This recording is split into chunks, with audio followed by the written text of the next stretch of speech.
आज हम इस वीडियो में जीवित पुत्र का व्रत की कथा को जानेंगे। आश्विन माह के कृष्ण पक्ष की अष्टमी तिथि को ज्योतिया या जीवित पुत्र का व्रत रखा जाता है। यह व्रत महिलाएं अपने संतान की सलामती व खुशहाली के लिए रखती हैं। इस व्रत में भगवान जीमूतवाहन की विधिवत पूजा की जाती है। हिंदू धर्म में ज्योतिया व्रत को कठोर व्रतों में से एक माना जाता है। इस व्रत में भगवान जीमूतवाहन की विधिवत पूजा करने के बाद व्रत कथा सुनने का विधान है। जीवित पुत्र का व्रत के लिए मुख्य कथा जीमूतवाहन की है, जिसमें गंधर्व राजकुमार जीमूतवाहन के एक नाग परिवार के इकलौते बेटे को गरुड़ से बचाने के लिए स्वयं बलि चढ़ाई गई थी और गरुड़ को नागों को न सताने का वचन दिलाया गया था। एक अन्य कथा महाभारत से जुड़ी है, जिसमें श्री कृष्ण ने उत्तरा के मृत शिशु को जीवित किया था, जिसके बाद शिशु का नाम जीवित पुत्रिका पड़ा। पौराणिक कथाओं के अनुसार गंधर्वों के राजकुमार जीमूतवाहन अपने परोपकार और बुद्धिमत्ता के लिए जाने जाते थे। उनके पिता के वन जाने के बाद उन्होंने अपने भाइयों को राज्य सौंप दिया और पिता की सेवा के लिए जंगल चले गए। जंगल में उन्हें एक नागवंशी वृद्धा मिली, जो अपने इकलौते बेटे शंखचूर्ण के रोने के कारण दुखी थीं, क्योंकि आज नागों को पक्षी राज गरुड़ को बलि के रूप में चढ़ाना था। यह सुनकर जीमूतवाहन ने वृद्धा को आश्वासन दिया कि वह उसके बेटे की रक्षा करेंगे। उन्होंने खुद गरुड़ का चारा बनने का निर्णय लिया और एक चट्टान पर लेट गए।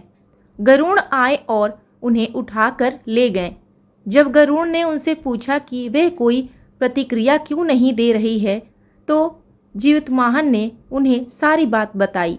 जीमूतवाहन की वीरता और परोपकार से गरुड़ प्रसन्न हुए और उन्होंने नागों को सताना बंद कर दिया और इस तरह नागों को बलि देनी बंद हो गई। इसलिए सभी महिलाएं अपनी संतान की दीर्घ आयु और सलामती के लिए जीमूतवाहन भगवान की पूजा करती हैं। महाभारत काल से जुड़ी भी एक जीवित पुत्रिका की कथा। महाभारत युद्ध के बाद अश्वत्थामा ने सोए हुए पांडवों के 5 बच्चों को मार डाला था। इसके बाद कृष्ण ने उत्तरा के गर्भ में मर चुके शिशु को अपने सभी पुण्यों का फल देकर जीवित किया। इसी घटना के बाद शिशु का नाम जीवित पुत्र का पड़ा, जो बाद में राजा परीक्षित बने। तभी से संतान की लंबी उम्र और कल्याण के लिए यह व्रत किया जाता है। इस प्रकार जीवित पुत्र का व्रत संतान की दीर्घ आयु और कल्याण के लिए किया जाता है। और जीवित पुत्र का व्रत के लिए एक बहुत ही प्रमुख कथा है, जो कि चील्हो सियारी से जुड़ी हुई है। यह कथा कुछ इस प्रकार से है। एक वन में सेमर के पेड़ पर एक चील रहती थी। पास की झाड़ी में एक सियारिन भी रहती थी। दोनों में खूब पटती थी। चील्हो जो कुछ भी खाने को लेकर आती, उसमें से सियारन के लिए जरूर हिस्सा रखती। सियारन भी चील्हो का ऐसा ही ध्यान रखती थी। इस तरह दोनों के जीवन आनंद से कट रहे थे। एक बार वन के 5 गांव में औरतें ज्योतिया के पूजन की तैयारी कर रही थी। चील्हो ने उसे बड़े ध्यान से देखा और अपनी सखी सियारन को भी बताया। फिर चील्हो सियारो ने तय किया कि वह भी यह व्रत को करेंगी। सियारो और चील्हो ने ज्योतिया का व्रत रखा। बड़ी निष्ठा और लगन से दोनों दिन भर भूखे प्यासे मंगल कामना करते हुए व्रत में रहीं, मगर रात होते ही सियारिन को भूख प्यास सताने लगी।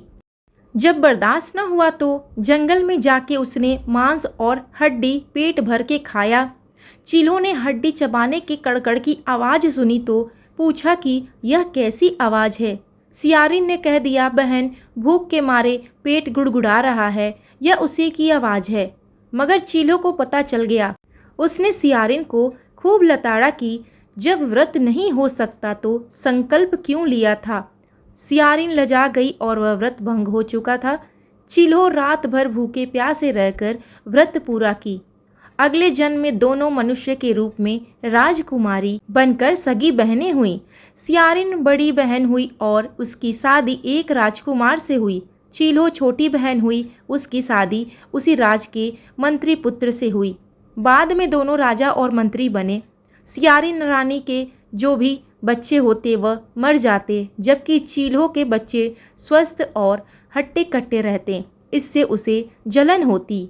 उसने उन बच्चों का सिर कटवाकर उन्हें डब्बों में बंद करवा दिया, पर वह शीश मिठाई बन जाती और बच्चों का बाल तक बांका न होता।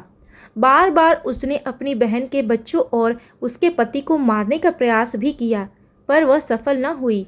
आखिरकार दैवीय योग से उसे भूल का आभास हुआ। उसने क्षमा मांगी और बहन के बताने पर जीवित पुत्रिका का व्रत विधि विधान से किया तो उसके पुत्र भी जीवित रहे। और इस प्रकार से चीलो सियारी ने भी निष्ठा से अपनी संतान की लंबी आयु और सलामती के लिए यह व्रत और पूजा करने लगी। सभी महिलाओं को अपने संतान की दीर्घ आयु के लिए इस व्रत की ढेर सारी शुभकामनाएं।